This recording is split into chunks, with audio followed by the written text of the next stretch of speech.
तो हेलो बच्चों, कैसे हो आप सब लोग। मैं आपका दोस्त होस्ट ब्रजेश अवस्थी आप सबका एक बार फिर स्वागत करता हूं फिजिक्स की इस नई क्लास में, जिसका नाम है वर्किंग ऑफ ह्यूमन आई। कल हमने कंस्ट्रक्शन देखा था ह्यूमन आई का, कि ह्यूमन आई होती क्या है और ह्यूमन आई का फंक्शन क्या क्या चीज़ें करता है। Now we can discuss about the working of human I.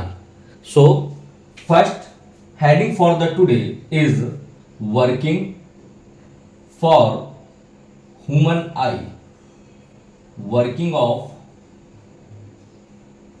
human eye. इसकी वर्किंग क्या है, कैसे काम करती है। We have discussed previously the structure of the human eye, construction of the human eye. Now we can discuss about the working of human eye. At first I can make a diagram, a simply diagram of human eye. अगर ये मेरा कोई lens था तो इस lens की कोई ना कोई प्रिंसिपल एक्सिस जरूर होगी। उस प्रिंसिपल एक्सिस पे कुछ सर्टेन डिस्टेंस पे मेरे एक ऑब्जेक्ट रखा है। It is a object. इस ऑब्जेक्ट से कोई भी लाइन आई किसी सर्टेन एंगल पे आकर के यहां पर मिल गई। ये जो पॉइंट था इसका नाम है रेटिना। यहां पर कुछ सेल्स थी जिनका हमने कल कुछ नॉमेनक्लेचर किया था और कुछ नाम दिया था, उनको आप अच्छे से देखना क्या नाम दिया था। अब इस ऑब्जेक्ट की इस पॉइंट पे इमेज बनी।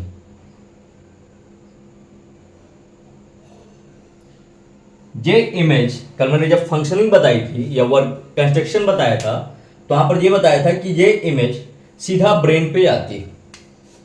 रेटिना ने सिग्नल भेजा ब्रेन को,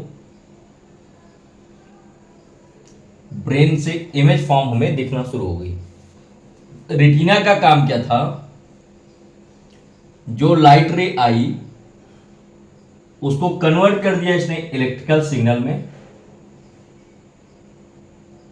और ये इलेक्ट्रिकल सिग्नल हमारे ब्रेन की तरफ ट्रांसफर हो गए। सो बेसिकली होता क्या है, अगर मैं इस वर्किंग के पहले पॉइंट की बात करूं तो रेटिना रिसीव लाइट रे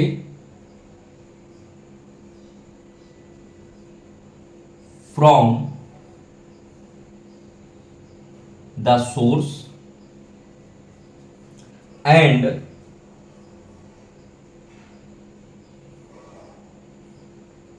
convert it to sorry for the disturbance, electrical signal and send the signal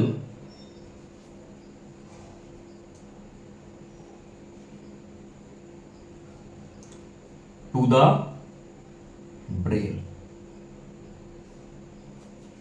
retina का काम क्या है, retina receive the light ray from the source and convert it to electrical signal and send the signal to the brain. After receiving the signal,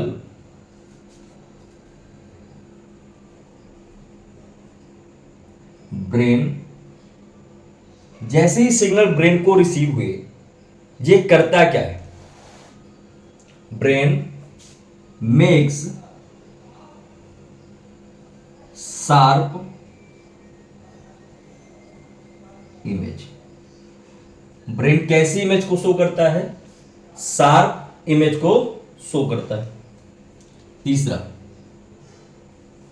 हम colour कहां से पाते हैं और ऑब्जेक्ट कहां से पाते हैं?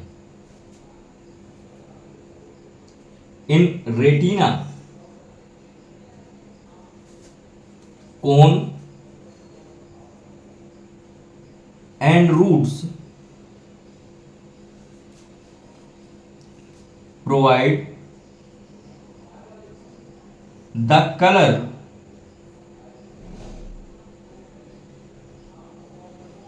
of object to brain। जो रेटिना में रूट्स होते हैं और कोन होती है वो हमें सिग्नल प्रोवाइड करने का काम करती है ब्रेन के लिए।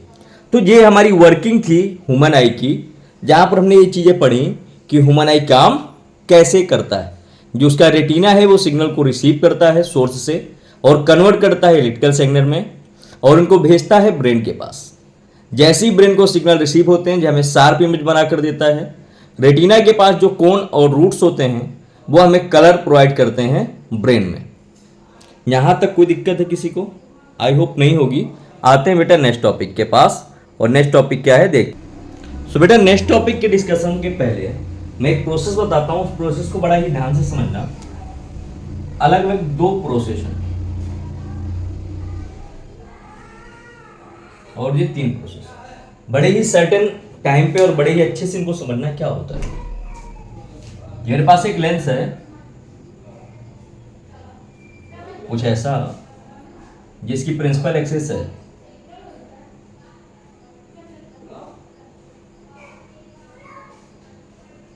और इस प्रिंसिपल एक्सिस पे कोई एक ऑब्जेक्ट रखा हुआ है। इन्फिनिटी पे है, मुझे नहीं पता कितनी डिस्टेंस पे। हम जानते हैं कि अगर कोई रे प्रिंसिपल एक्सिस के पैरेलल है तो वो फोकस से होकर जाएगी। ये हमने पढ़ा हुआ था अभी तक और ये हमारा क्लियर है कि हमने इतना पढ़ के रखा हुआ है।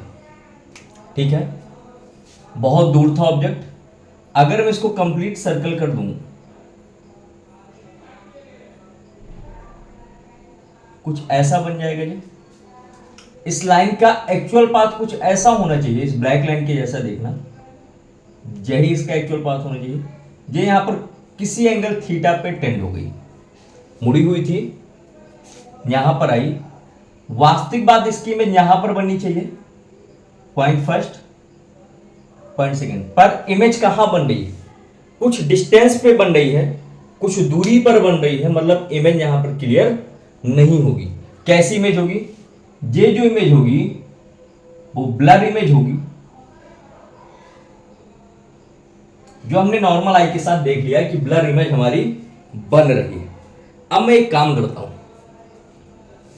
सेम ऑब्जेक्ट था मेरा, मैंने वही लेंस बनाया, प्रिंसिपल एक्सिस, इस ऑब्जेक्ट को कुछ डिस्टेंस डी पर मैंने रख लिया। ये मेरी डिस्टेंस बता दी गई कि इसकी डिस्टेंस डी है यहां पर। क्लियर है?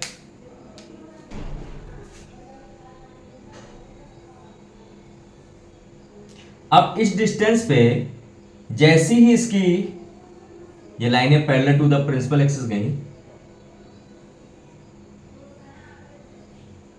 ये यहां पर आकर मिलने लगी। एंगल वास्तविक बात भी कुछ ना कुछ तो बन रहा होगा, ये एंगल थीटा तो बन ही रहा होगा, पर ये कब हुआ? जैसे ही हमने पोजीशन को चेंज किया तो रेटिना में ये जो पॉइंट था शार्प इमेज बनने लगी। जब पोजीशन दूर थी तो इमेज कैसी थी? ब्लर इमेज थी। जैसी ही पोजीशन चेंज हुई तो क्या हो गया? फोकस कहां पर एडजस्ट हो गया? रेटिना पर एडजस्ट हो गया और इमेज कैसी हो गई हमारी? क्लियर इमेज हो गई। और एक में आते हैं, चलो थर्ड में आते हैं।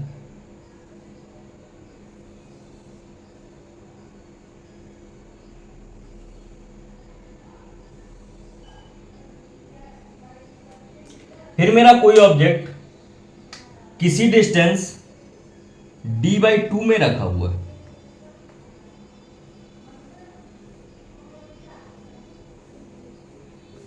डिस्टेंस d/2 है, कुछ और ज्यादा पास आ गया।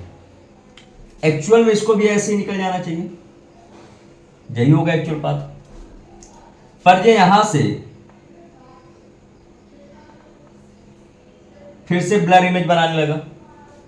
जैसे इसने ब्लर इमेज बनाई तो हमारी आंखों की जो पोजीशन थी, आंखें बड़ी हुई या छोटी हुई, उन्होंने क्या किया कि अपने आप को एडजस्ट करते हुए इस इमेज को यहां पर ले लिया, इस पॉइंट पे जहां पर रेटिना था हमारा, और जो पहले ब्लर थी अब वो शार्प इमेज हो गई। ये जो प्रोसेस है, ये जो एडजस्टमेंट है, इसको बोलते हैं accommodation of I.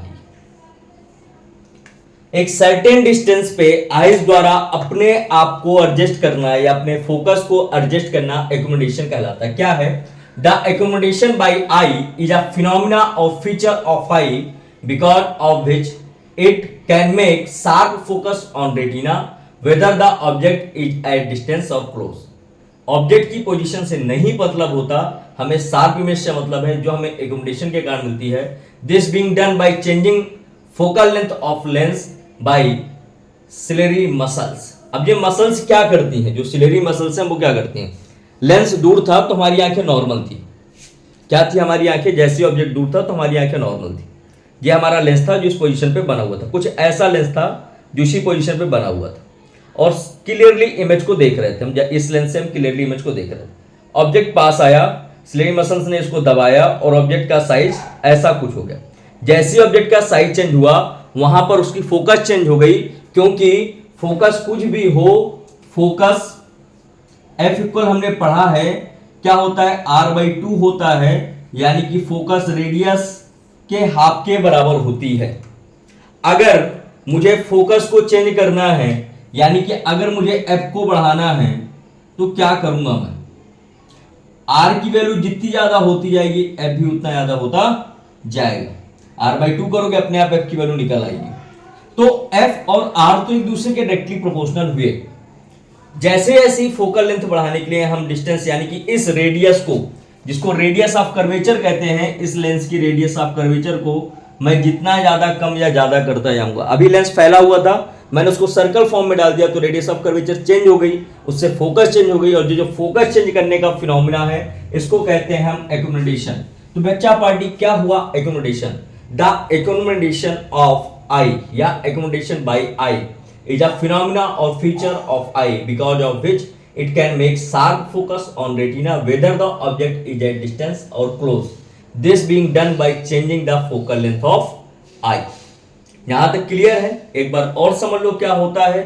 The accommodation is a feature in which we can change या eye can change its focal length.